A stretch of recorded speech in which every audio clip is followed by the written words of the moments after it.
Assalamualaikum warahmatullahi wabarakatuh. Oke, teman-teman, di kesempatan kali ini kita akan membahas contoh persoalan yang berkaitan dengan uji Z. Kali ini, hipotesis yang kita buat bentuknya adalah dua arah. Kita langsung saja ke persoalannya atau problemnya.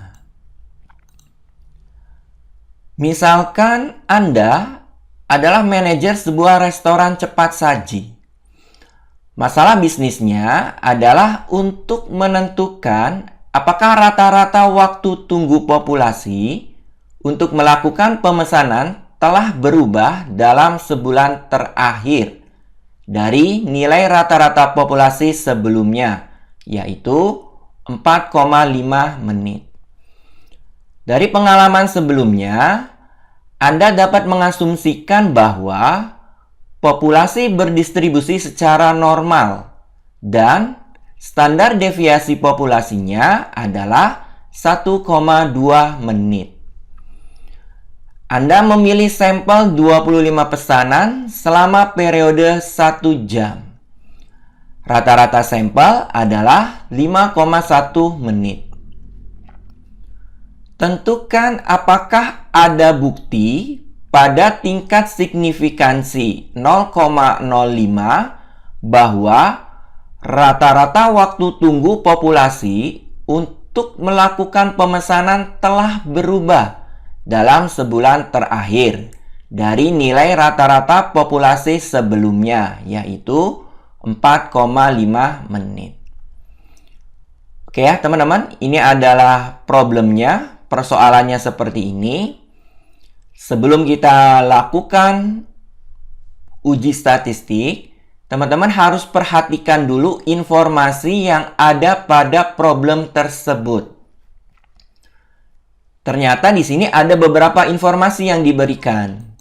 Di antaranya adalah X bar. X bar ini adalah rata-rata sampel, yaitu 5,1 menit. Kemudian mu, artinya adalah rata-rata populasi, yaitu 4,5. Kemudian sigma. Sigma ini adalah standar deviasi populasi, yaitu 1,2 menit. Kemudian alfa atau tingkat signifikansinya 0,05. Dan yang terakhir adalah jumlah sampelnya, yaitu N sama dengan 25. Oke, mudah-mudahan cukup jelas ya teman-teman.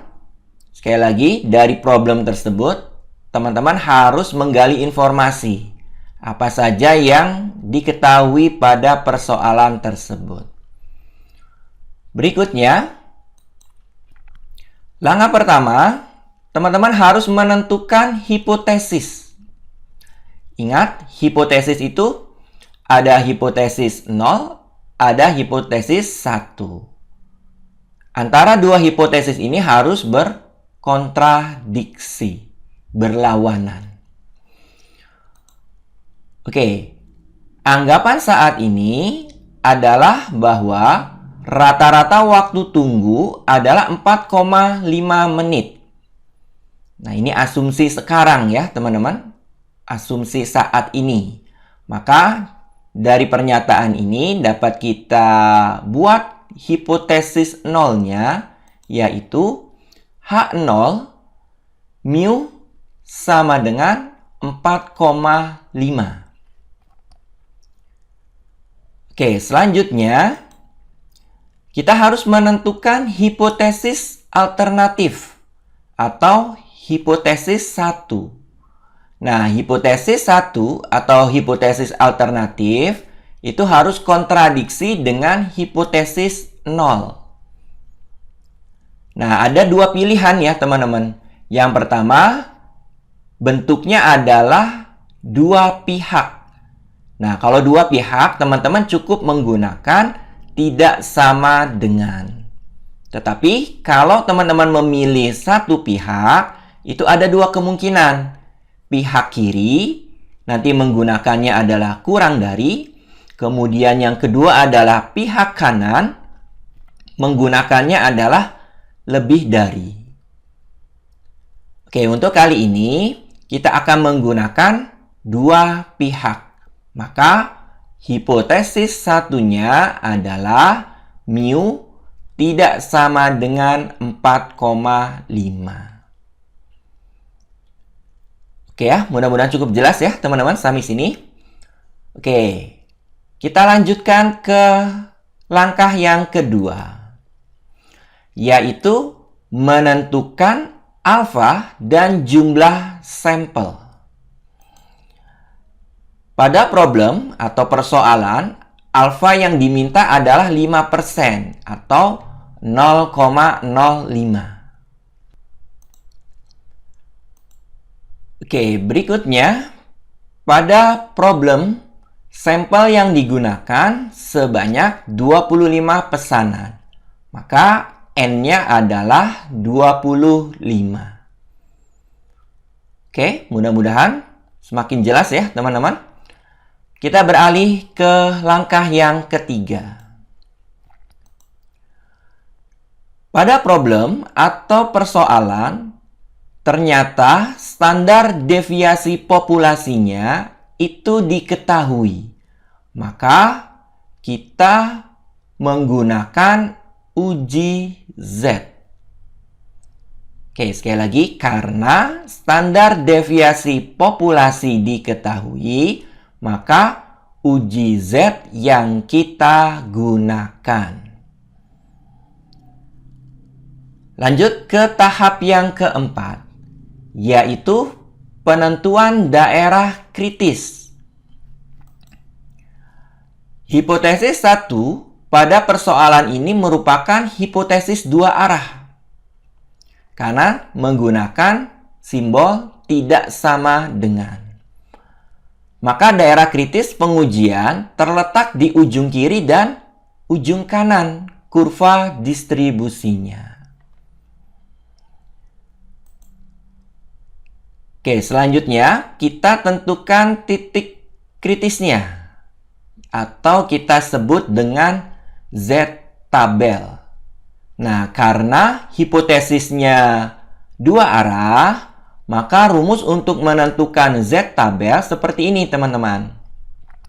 Z alfa per 2. Karena dua arah, ya. Oke, sama dengan Z alfanya adalah 0,05 per 2 diperoleh Z 0,025. Nah, selanjutnya teman-teman gunakan tabel Z untuk menentukan Z-tabel. Karena ini hipotesis dua arah, maka Z-tabelnya itu adalah plus minus. Nah, disesuaikan dengan nilainya. Ternyata nilainya adalah 1,96. Oke ya, kita lanjutkan. Kita buat daerah kritisnya. Berarti yang pertama di sebelah kiri ya, ujung kiri, Z hitung kurang dari negatif 1,96. Nah, ini terletak di ujung sebelah kiri kurva distribusinya. Oke, kemudian yang ujung sebelah kanan bentuknya seperti ini. Z hitung lebih besar dari positif 1,96. Nah, ini adalah daerah kritik atau daerah penolakan hipotesis 0. Oke, cukup jelas ya teman-teman. Kita lanjutkan. Langkah yang kelima, kita harus menentukan Z hitung atau Z statistik. Pada problem diketahui X bar yaitu 5,1, kemudian mu 4,5, kemudian sigma 1,2 dan N 25. Kita gunakan uji Z, rumusnya seperti ini ya teman-teman. Z hitung sama dengan X bar dikurangi mu per sigma dibagi akar N. Selanjutnya teman-teman substitusikan nilai yang bersesuaian. X barnya adalah 5,1, kemudian mu-nya adalah 4,5, kemudian sigmanya adalah 1,2, kemudian N-nya adalah 25. Oke ya, teman-teman. Nah, teman-teman pasti bisa proses perhitungan seperti ini karena ini bentuknya sederhana, tetapi teman-teman harus tetap lebih teliti ya, teman-teman. Oke, diperoleh Z hitungnya adalah 2,5. Nilainya positif. Ya, berarti daerah kritis yang akan kita fokuskan itu adalah yang di ujung sebelah kanan. Karena nilai Z hitungnya adalah positif.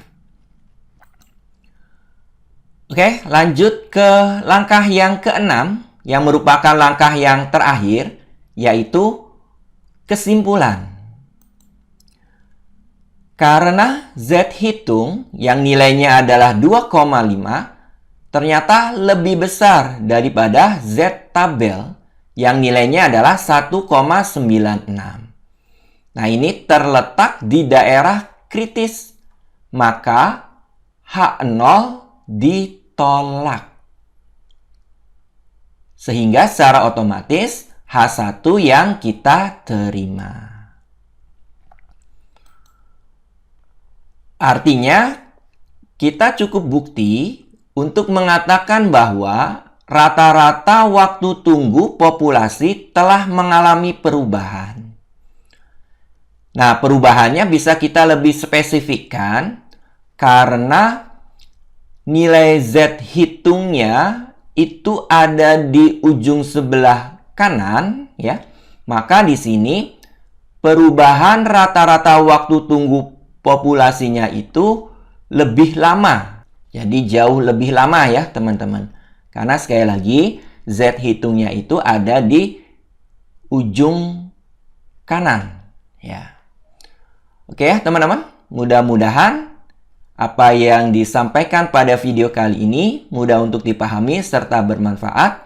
Nanti kita akan lanjutkan ke bentuk problem yang lain.